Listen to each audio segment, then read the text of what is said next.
mwaka gwa 1994 tiimu y'omupiira eya Express FC yayitimuka era neganja nnyo mu muzannyo ogwo.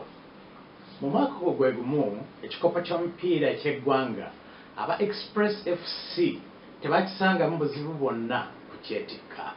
Baabo ne mu mwaka gwa 1996 era ekikopo tebaludde babuuse nakyo.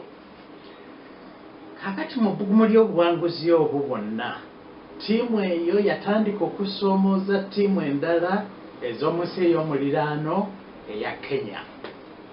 Era ng'ekyo kiringa ekitabamalire ate baatandika okukola enteekateeka endala ez'okugwisanya obwenyi ne ttiimu z'omu nsi eya Congo eri ebunaayira.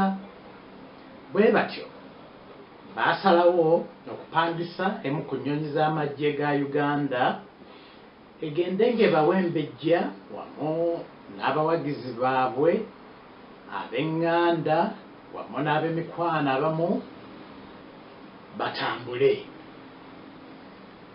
Olugendo olwo lwabagendera bulungi nnyo nnyo ddala era baanyumirwa nnyo bya nsusso.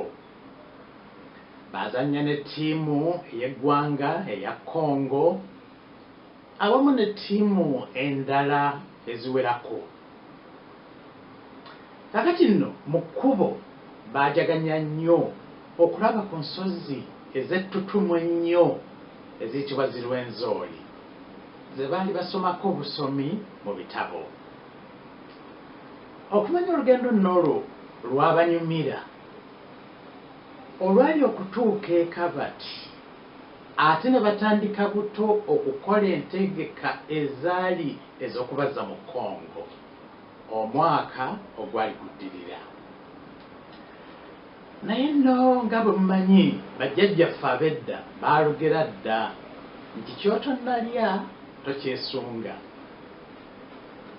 Anti olw'okwemanya ennyo eryanyi Express FC omwaka ogwo ekikopo kyabatwalibwako ka ttiimu akalala akaali kakaloka. Omutindo gwa Express FC gweyongera okusereba era ne batandika n'okwebuuza oba ddala ddala kyali kigasa okugenyiwala mu Congo nga bo bwe baali bategese okusooka.